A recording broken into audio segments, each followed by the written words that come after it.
man hurts you, the first instinct is often to prove that you matter. You want him to see your tears, feel your pain, recognize your worth. But what if I told you that reaction gives him the exact power he didn't earn? Pause here. The one who hurt you may never apologize. He may never understand the depth of the damage, and he may not care. But that doesn't matter. What matters is that you understand, that your nervous system understands how to turn pain into presence. The most dangerous woman is not the one who yells. It's the one who breathes through the chaos. It's the one who feels her heart break, but lets that heartbeat lead her back into stillness. It's the one who, instead of demanding an apology, builds a life so whole that his absence becomes irrelevant. You don't confuse him with drama. You confuse him with dignity. You don't get louder. You get still. You take back your power not by controlling his behavior, but by mastering your own inner landscape. When a man hurts you, the natural reflex is to look outward. The heart looks for a reason. The mind searches for justice. The body tightens, breath shortens, and the story begins. Why would he do this? What did I do wrong? What does this mean about me? And yet, in the quiet space beneath the surface, a deeper question whispers. One not about him, but about you. What is this pain trying to teach me? This is where the journey begins. Not in the explanation, not in the apology you may never receive, but in the understanding that pain is not your identity. It is information, a signal, a messenger. And if you listen to it deeply, it will lead you home to yourself. Most people mistake their emotions for truth, but emotions are not truth. They are weather. They pass. What is true is the awareness that watches the emotion, that which notices the tightness in your chest when he withdraws, that which observes the racing thoughts when he doesn't respond, that which feels the sting when promises are broken. This awareness is not broken. It is not reactive. It is not small. It is vast, steady, and it belongs to you. You are not the storm. You are the sky in which the storm happens. And once you begin to observe rather than identify, you unlock the doorway to self-mastery. Consider the story of a woman who lived with a man for 6 years. They shared everything, dreams, meals, routines, even silences. One day he left, no explanation. A short message, a few lines, and then the void. She spiraled. Her mind constructed reasons, accusations, regrets. But after weeks of tears and desperate conversations with friends who offered more confusion than clarity, she stopped. She sat in her room and did something unfamiliar. She asked herself not, why did he leave? But, what am I feeling Yi right now? Her hands were cold. Her jaw was tight. Her breath was shallow. And she realized, for the first time, that her suffering had little to do with the event and everything to do with her interpretation of it. She began to observe. When anger surged, she noticed it without acting. When sadness came, she let it rise and fall like a wave. She wrote, she walked, she breathed, and slowly the story unraveled. The pain became less of a wall and more of a window, one that allowed her to see her unmet needs. Her overextensions, her silence in moments she should have spoken. The man's actions didn't disappear, but their power over her did. She had turned pain into presence. This is what it means to read the information of hurt, not wear it as your identity. Pain invites you into the nervous system, into your own biology. It is not something to fix. It is something to feel with intelligence. Neuroscience tells us that when we are emotionally triggered, the amygdala, the brain's alarm system, fires first. It activates the fight, flight, or freeze response. You want to run, or fight, or shut down. This is primal. But we are not only animals. We also have a prefrontal cortex, the seat of conscious choice, reflection, and executive function. The path of self-mastery begins when you pause long enough for this higher faculty to take the lead. It begins with the breath. Shallow breathing keeps you in survival mode. Deep diaphragmatic breathing sends a message of safety to the body. When you are hurt, breathe as if you are already safe, because safety cannot be outsourced. It must be generated from within. This breath is not a trick. It is not a quick fix. It is a declaration. I choose to remain with myself. Each breath, a signal to your body that no matter what someone else does, you will not abandon yourself. The one who hurt you may have walked away without remorse. He may even return with charm. But the real question is not about his remorse or his return. The real question is, have you come back to yourself? Can you sit with yourself without needing his validation to soothe the ache? This is the beginning of power, and it confuses him. Not because you intended to confuse him, but because he cannot locate the emotional script he expected. He anticipated tears, anger, explanations. He thought you would plead, over-explain, prove your value. Instead, you observe, you breathe, you rise slowly with steadiness. This is a different language, one he does not speak fluently. The silence becomes his mirror, and that mirror shows him something he did not expect to see, a woman who does not need to be understood to know her worth. And so you continue, not toward escape, but toward center. Most people withdraw from pain in order to run, but there is another kind of withdrawal, one that is sacred, one that is not notational, one that is not escape, but a return. Return to the present moment, return to the body, return to the self that was neglected in the pursuit of emotional rescue. This kind of withdrawal is not passive, it is a disciplined practice. It looks like stepping back from the need to explain yourself to someone committed to misunderstanding you. It looks like sitting alone, not as punishment, but as sanctuary. It looks like pulling your energy back from the scattered places it has been poured into and letting it collect like morning dew on the leaves of your soul. When you do this, you interrupt the cycle of emotional entanglement. You shift the dynamic. He expected you to lose yourself, to react, to try harder, to prove your value in the face of neglect. But you do the opposite. You return to your breath. You close your eyes. You allow the space between you to widen, not out of resentment, but out of reverence for your own peace. In this space, clarity is born. You begin to see that you were never supposed to convince someone to care. You were supposed to care for yourself so fully that another's inconsistency became irrelevant. And in that space, your nervous system begins to recalibrate. You are no longer addicted to the drama, the chase, the roller coaster. You step off the ride. You sit on solid ground. And from that place, you look not outward, but inward. One woman shared her story after years of being in an emotionally distant relationship. Her partner would disappear emotionally for days. No texts, no words, no warmth. And then reappear expecting intimacy, closeness, conversation. Each time she tried to bridge the gap, she overcompensated, sent long messages, cooked favorite meals, asked questions. But she noticed something each time. She felt smaller, more invisible. So she tried something different. She didn't react. She didn't beg. She simply withdrew, not to punish him, but to find her own ground. She walked by the lake. She wrote poems to herself. She listened to music and moved her body freely. When he returned, expecting the usual effort, he found something different. Her absence of reaction disrupted the emotional loop. He was confused, not by silence, but by sovereignty. This confusion is not manipulation. It is the natural byproduct of a woman choosing her center over his chaos. When you stop playing the role he's used to, when you don't cry on cue or spiral into self-blame, he is left with only one thing: himself. And often, that's the most uncomfortable confrontation of all.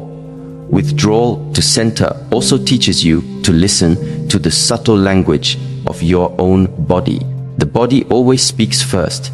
Before the mind creates the story, the body offers signals.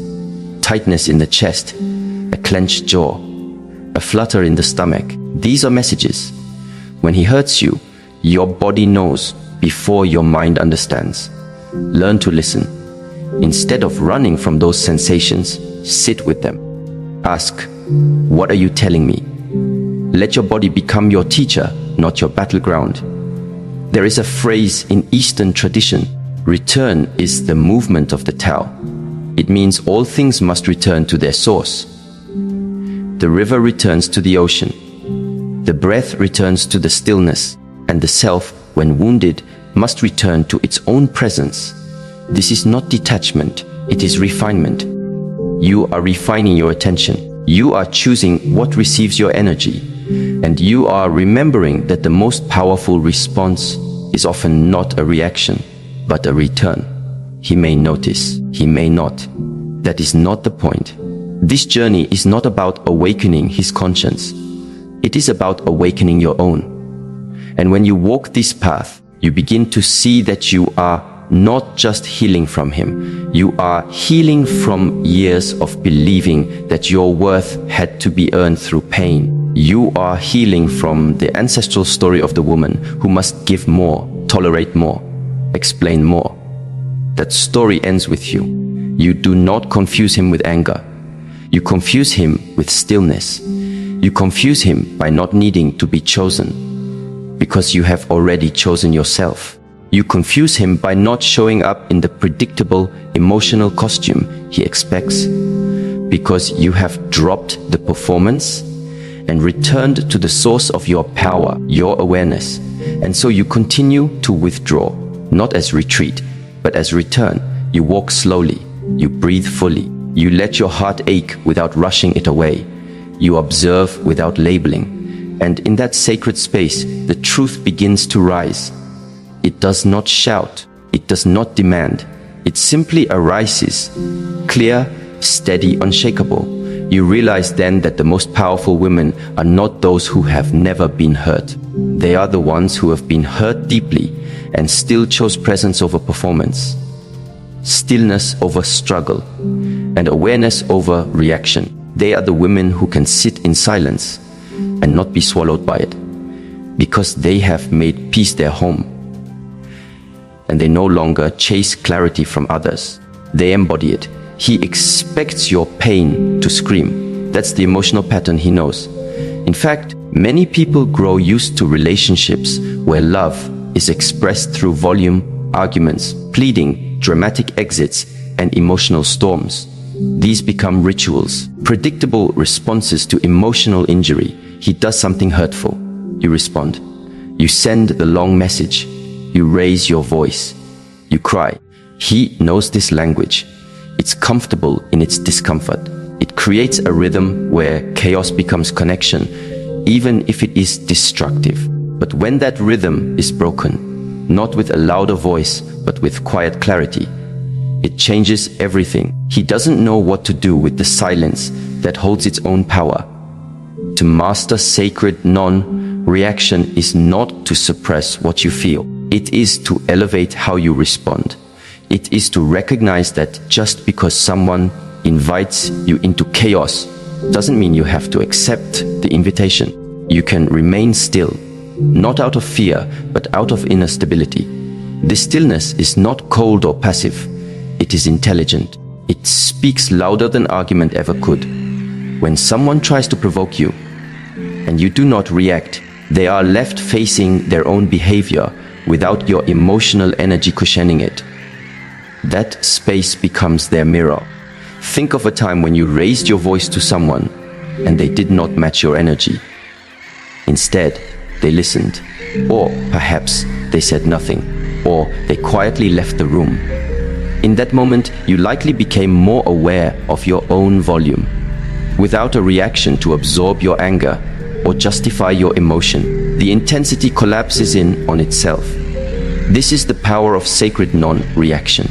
It holds up a mirror that forces others to see themselves clearly, not because you told them to, but because you didn't play along. There's a woman who shared her story after a difficult breakup. Her partner would often provoke her with subtle insults. He'd question her intelligence, make jokes at her expense in public, and then act surprised when she reacted. He loved the game of turning her pain into performance. She'd raise her voice. She'd send long texts late at night trying to explain how it hurt. He'd respond with silence, or worse, mockery.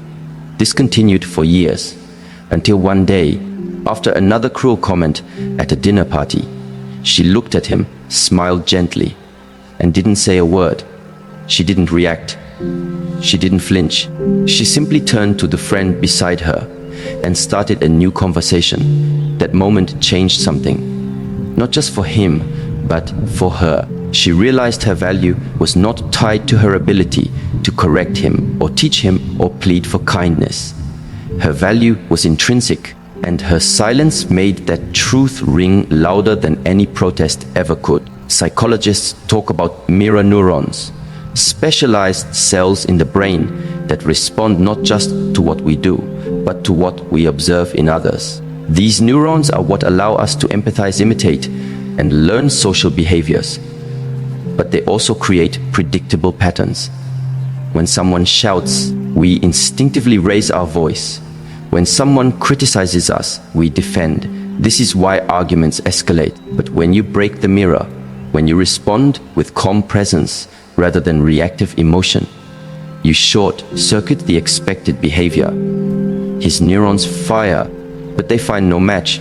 He is forced to adjust, and that adjustment can become the catalyst for change, or the space in which you realize you no longer need to be part of the dynamic at all. Non-reaction is not the same as disconnection. It is actually a deeper connection to yourself. It means you are so grounded in your inner world that the chaos of another doesn't sway you. You no longer need to prove your pain for it to be valid. You don't need to educate someone on why you deserve respect. You embody that respect through how you hold yourself, how you speak or don't, and where you place your energy. And this placement of energy leads naturally into the next insight, setting boundaries without explanation. For most of us, boundary setting is tangled with guilt. Especially in romantic relationships, we think we owe people access to our time, our emotions, our softness, especially if we love them, especially if we once made ourselves available. So when we finally decide to pull back, to protect our peace, we feel the need to explain, to soften the edge, to make sure they don't misunderstand. But here's the truth: real boundaries don't require permission or performance. They are rooted in energy, not explanation. You do not need to explain why you no longer respond instantly to messages that drain you. You do not need to justify why you left the phone unanswered when you needed space.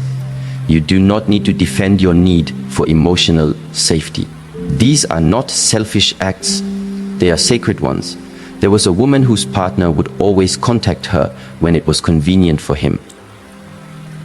Late at night, after days of silence, when he needed validation or connection, she'd answer every time, even when she was tired, even when she was hurt, even when she knew he wouldn't commit to anything consistent. She did it because she loved him. But slowly, she realized that love is not meant to be a sacrifice of dignity. She began to pause. She let messages wait. She turned off her notifications before sleep. And the more she honored her own rhythm, the more his pattern was disrupted. At first, he was confused. Then he became reactive. But she stayed still. She was not punishing him. She was returning to herself. Energy speaks more clearly than words. When you stop being emotionally available to someone who only shows up to take, the message is clear. Your silence becomes the boundary. Your absence becomes the answer. You do not need to argue for your worth. Your energy teaches what your words never could. Energetic boundaries are like invisible fences. They're not made of steel, but of self-respect. You know where you end and where another begins. And you no longer allow others to cross that line just because they're used to you being open. You become more selective with your attention, your time, your presence, not from bitterness, but from wisdom. You understand that just because someone wants you doesn't mean they deserve you. Just because someone reaches out doesn't mean you must respond. And this confuses him because he was used to access. He was used to availability. He knew he could hurt you and still reach you. But now there's space, there's stillness. There's a woman who no longer plays the emotional game. And that change in energy speaks volumes. It reflects a shift he did not expect, a shift from needing to be chosen to choosing yourself. This is the beauty of non-explanation. It forces clarity. When you explain less, people must observe more. They must pay attention to your actions, your absence, your changed rhythm. And that's when the truth becomes visible. Either they rise to meet you, or they reveal that they were never willing to walk beside you in truth. Energy is currency. Emotional attention is fuel. Every time you send a message, every time you pour into someone who drains you, you spend that energy. The question is, what are you buying? Are you buying clarity, growth, reciprocity? Or are you buying more of the same confusion, more of the same cycle? When you set energetic boundaries, you become aware of the cost.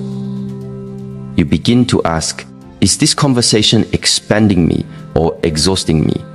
Is this interaction building trust or borrowing against my peace? And when the answer becomes clear, your response becomes effortless. You don't react. You don't defend. You simply shift your energy. You redirect it. And that redirection becomes the most powerful form of communication. There's a quote that says, "No response is a response." And it's a powerful one. Silence doesn't mean absence. It means precision. You are no longer throwing your energy into the void, hoping it will be returned. You are investing it inward, into your routines, into your practices, into your peace. One woman chose to take a week off her phone after a particularly painful exchange with her partner. She didn't announce it. She didn't ask permission. She simply chose silence. During that time, she journaled. She cooked meals with care. She walked barefoot on the earth. She met with a friend and didn't talk about the relationship at all. When she returned, she found dozens of messages from him.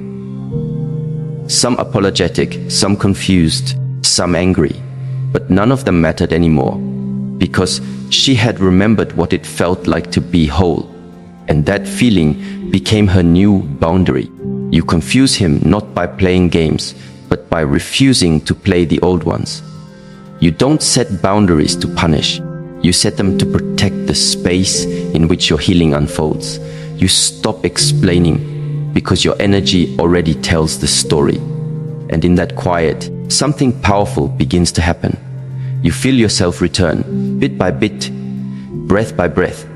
You are no longer orbiting someone else's inconsistency. You are standing in your own light. And in that light, you no longer chase clarity. You become it. There is a quiet moment after the storm has passed, when the shouting stops and the silence arrives. It is in that moment, between the ache in your chest and the breath you finally take, that a choice presents itself. You have been hurt. You have been ignored, betrayed, misunderstood, or left behind. The pain is not imagined. It is real. You feel it in the body like a heaviness that doesn't have a name. But what happens next will not be determined by what he did. It will be shaped by what you choose to do with the pain. Whether it buries you in bitterness or initiates you into deeper awareness is no longer in his hands. It's in yours. This is where transformation begins. Not by denying the hurt, but by alchemizing it. To alchemize pain is not to pretend it didn't happen. It is to hold it in your hands, look it in the eye, and ask it what it has come to teach you. Emotional wounds are not evidence of weakness. They are messengers of misalignment. When someone hurts you, especially someone you trusted or loved, it exposes not just the pain of their action, but the gap between your inner truth and outer reality. That gap is the ground where transformation is possible, but only if you are willing to stay there, to breathe there, to listen. In ancient traditions, alchemy was the mystical science of turning base metals into gold, but the deeper teaching was never about physical transformation. It was about internal evolution, taking something dense, heavy, seemingly worthless, like betrayal, disappointment, abandonment, and refining it through presence, patience, and self-awareness until it reveals something luminous and strong. When a man hurts you, and you do not rush to retaliate or numb the pain, but instead enter into your own body with compassion and stillness, you are engaging in this sacred process.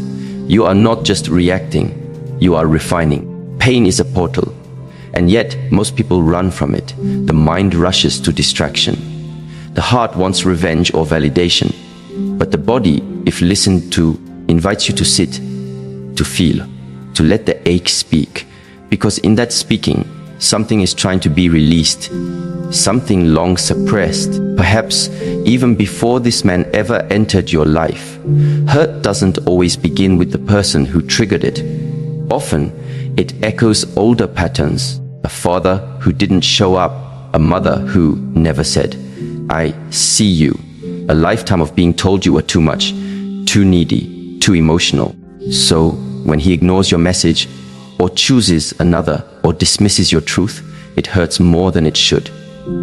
Not because you are broken, but because this is a wound being touched that never fully healed. And that is why this moment is sacred. You are not just healing from him, you are healing from everything he reawakened in you. And healing does not mean erasing. It means integrating.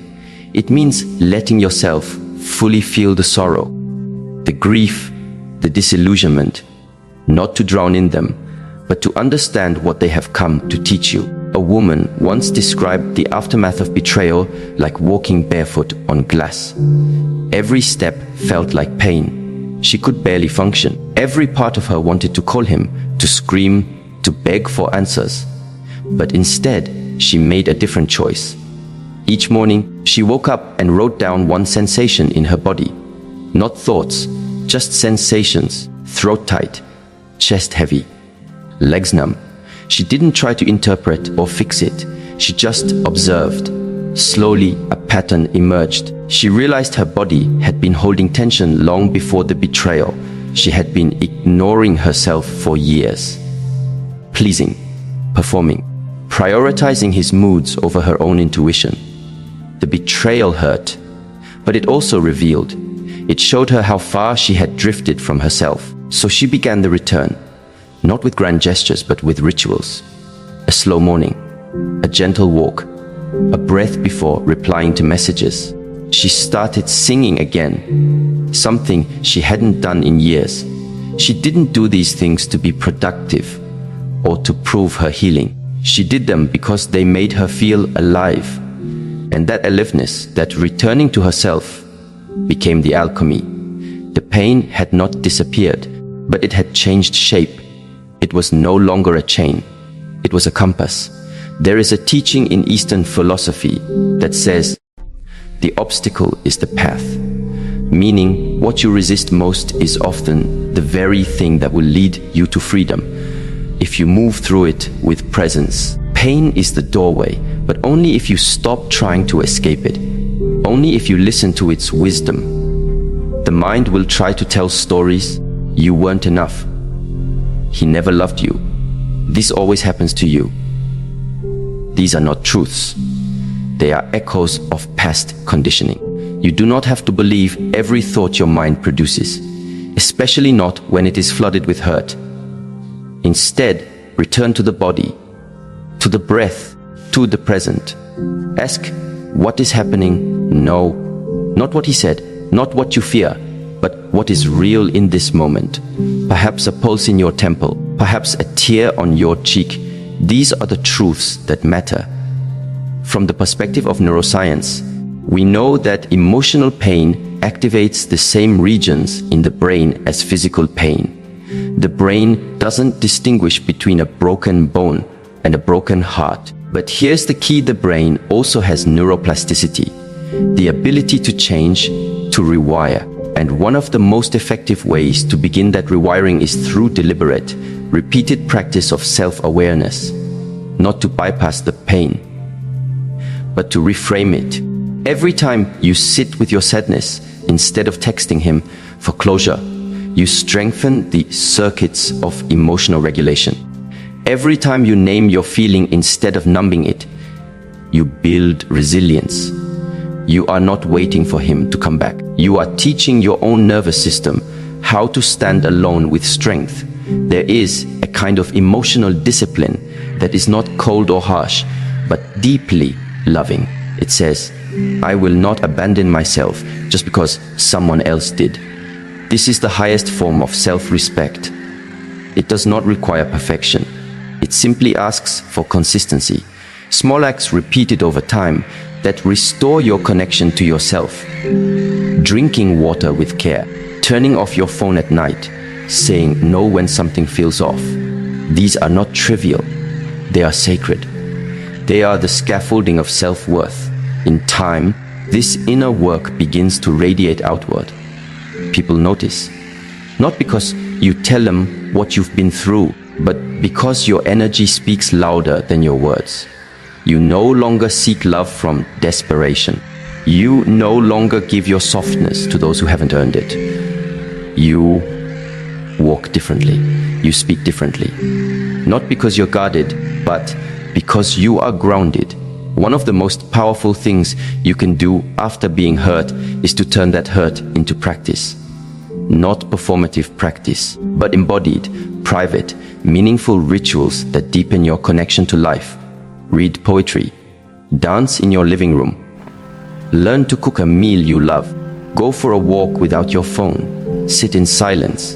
Let your pain become the reason you return to yourself. Not to punish him, but to honor the parts of you that were lost while loving someone who did not see your full light. And perhaps, in the quiet of that return, you'll hear a different kind of voice.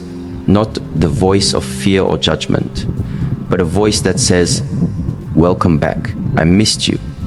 That voice has always been there, beneath the noise, beneath the ache, waiting patiently for your return. You may begin to see that you are not defined by who left. You are defined by how you stayed with yourself. And from that place, future love looks different. You no longer seek someone to complete you. You seek someone to meet you, and you will only allow them in if they arrive with the same level of presence you have cultivated within. The pain taught you that. It taught you how to sit in your own fire without burning, how to rise without noise, how to carry your softness without apology. This is the gold that emerges when the rawness of heartbreak is turned into ritual. It's not quick, it's not easy, but it is real. And it is yours. The path is not to be untouched by pain, but to be transformed by it.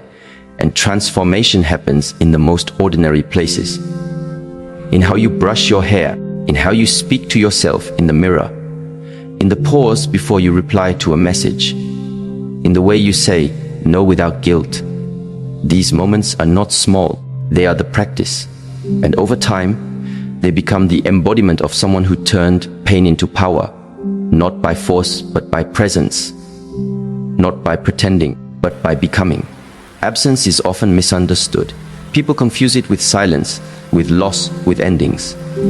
But absence, when chosen with awareness, is one of the most profound teachers.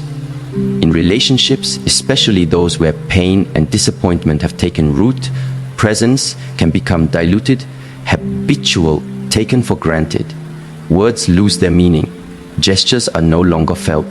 The more you try to explain, the less you are understood. The more you stay, the more invisible you feel. This is the moment where something deeper begins to emerge. Not the impulse to retaliate, not the need to prove a point, but a subtle calling within. An invitation to pull back, not in fear, but in clarity. You begin to sense that your presence, once freely given, must now be withdrawn, not as punishment, but as a mirror. A lesson that only space can teach. When a man hurts you and continues as if nothing happened, it isn't always because he doesn't care. Sometimes it is because he knows your presence will remain regardless. The routine of forgiveness, the predictability of your attention, the reliability of your response, all become emotional guarantees. And in that guarantee, awareness is lost. You become familiar background noise, always there, always giving. And in that familiarity, something dangerous happens. He stops seeing you, not because you are unworthy of being seen, but because his lens has become clouded with entitlement. Absence clears that lens. It sharpens perception. It invites reflection. When you stop showing up in the same way, when your energy is no longer available on demand, he is left with the silence of his own choices. And in that silence, the noise of your past efforts suddenly becomes visible. The texts you sent, the calls you made, the times you stayed when you were hurting. All of these come rushing into awareness because they are no longer happening. That's the strange power of presence. It is most visible when it is no longer there. There was a woman who had spent years in an emotionally draining relationship. Her partner was charming but inconsistent. He'd disappear for days and return with excuses. She stayed through cycles of hope and disappointment, clinging to the moments of affection as proof that he cared. Each time he pulled away, she reached further. Until one day, without anger or theatrics, she stopped. She didn't send a final message. She didn't announce her exit. She simply withdrew her energy. She unfollowed, stopped responding, and most importantly, stopped hoping. In the silence that followed, something remarkable happened, not from him, but within her. She began to see the extent of her own loyalty, how much love she had given, how much effort she had poured into a container that was full of holes. Her absence from him became a presence to herself. This is what most people don't understand. Absence is not about cutting someone off to make them suffer. It is about stepping back so that the truth has room to emerge. Because sometimes your consistent presence keeps the lie alive. It props up the illusion that things are fine, that your needs are small, that your love has no boundaries. When you remove that presence, reality enters. He has to feel the echo of your absence to understand the weight of your presence. And often, this is where confusion arises. He doesn't know how to interpret it. He may wonder if you're angry, if you're trying to manipulate, if you've moved on. But it's none of those. It's something far more powerful. It's self-respect. It's the quiet revolution of a woman who has decided that begging for attention is beneath her, that explaining her pain to someone who refuses to listen is over, that trying to convince someone of her value is a battle she no longer chooses to fight. This decision doesn't always come with confidence. Sometimes it comes with trembling hands, tears, and doubt. But beneath all of that is something steadier, an inner voice saying, enough. And once that voice has been heard, once you've tasted even a moment of what it feels like to no longer betray yourself, there is no turning back. Absence becomes not just a tool, but a form of alignment. You are no longer where love is absent. You are where truth is present. Absence teaches both sides. It teaches him that access is not a right, that attention is earned, not assumed, that emotional availability is a gift, not a guarantee. But more importantly, it teaches, that you are not defined by someone's ability to see your worth, that you are not obligated to stay in places where you are only tolerated, not cherished, that leaving even silently can be an act of deep self-love. From the perspective of behavioral psychology, there's a phenomenon known as the scarcity principle. It states that people assign more value to things when they are perceived as scarce. This doesn't mean you become unavailable to manipulate desire. It means that your consistent availability may be creating the very blindness you are suffering under. When something is always there, it fades into the background. The moment it is removed, its absence creates contrast.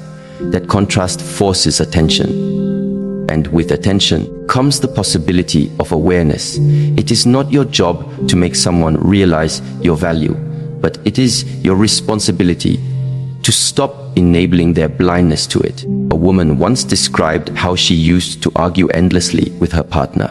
Whenever he pulled away emotionally, she'd chase with words. Long messages, emotional outbursts, desperate attempts to be heard. But one day, during yet another argument, she simply stopped mid-sentence.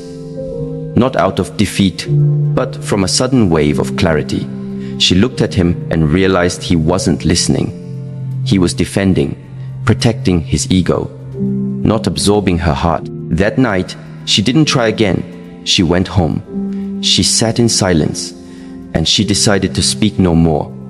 Not because she didn't care, but because she did, and because she knew that continuing to beg for empathy was eroding her spirit. In the days that followed, her silence was deafening. He reached out, apologized, asked questions, but she had already shifted.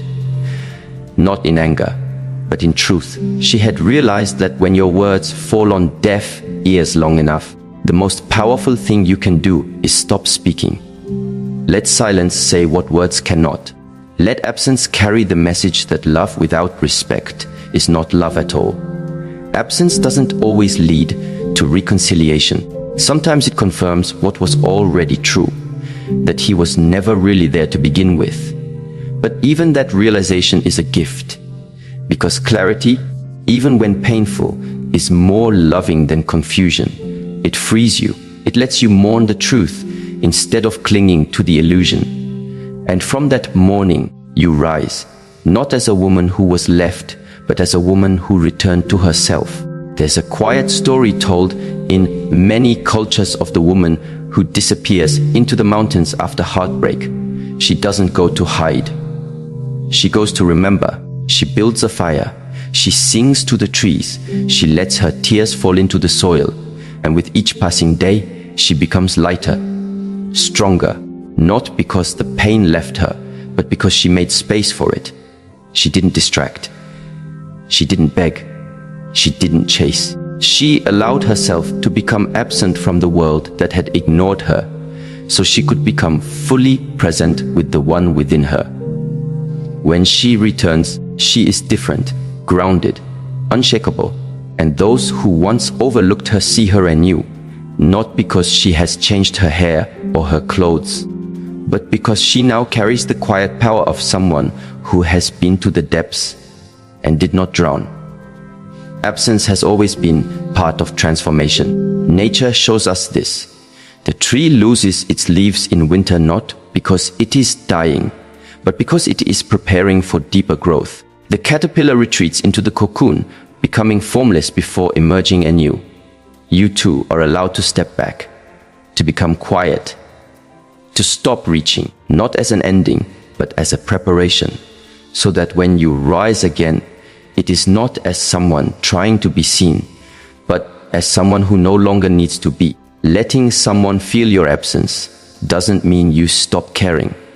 It means you start caring differently. You care enough to stop showing up where you are not received with reverence.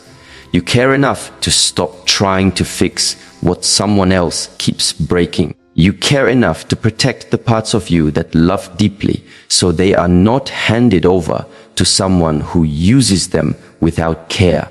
And if he reaches out in that absence, confused, remorseful, reactive, that too is a lesson. Not in whether he comes back, but in how you respond. Do you return to old patterns? Or do you remain rooted in your new clarity? Do you mistake attention for love? Or do you discern the difference between guilt and growth? These are not questions you answer with your mind, but with your body. Your nervous system knows. When it tightens, when it contracts, it is speaking. When it relaxes, when it feels spacious, it is guiding. Listen to that wisdom. Let it be your compass, especially when his words seem familiar, but your body knows better. And as you walk forward, carrying both the pain and the lessons, know this: your absence was not just a reaction. It was a declaration, a statement that says, I am no longer available for anything less than truth. You didn't leave to hurt him. You left to heal you. And that healing, in its quiet, patient unfolding, becomes the most powerful presence of all. When a man hurts you, the instinct may be to fight, to fix, to prove your worth through noise, reaction, and effort. But the deeper path, the wiser path, is not paved with argument or emotional sacrifice. It begins with stillness, with withdrawal, not to escape, but to return to yourself. It is through sacred silence, refined energy, and the courageous of choosing your own peace that you truly take back your power. You confuse him not by retaliation, but by no longer participating in a dynamic that drains your spirit. You shift not to punish, but to preserve. You stop speaking not because you have nothing to say, but because your silence finally speaks the truth he refused to hear. You walk away not because you are weak, but because you've remembered your strength. Pain is no longer your prison. It becomes your portal. Your clarity is no longer conditional. It is your compass. And love is no longer something you chase. It is something you embody. This journey isn't about him. It never was. It's about how deeply you are willing to return to the one person who can never leave you yourself.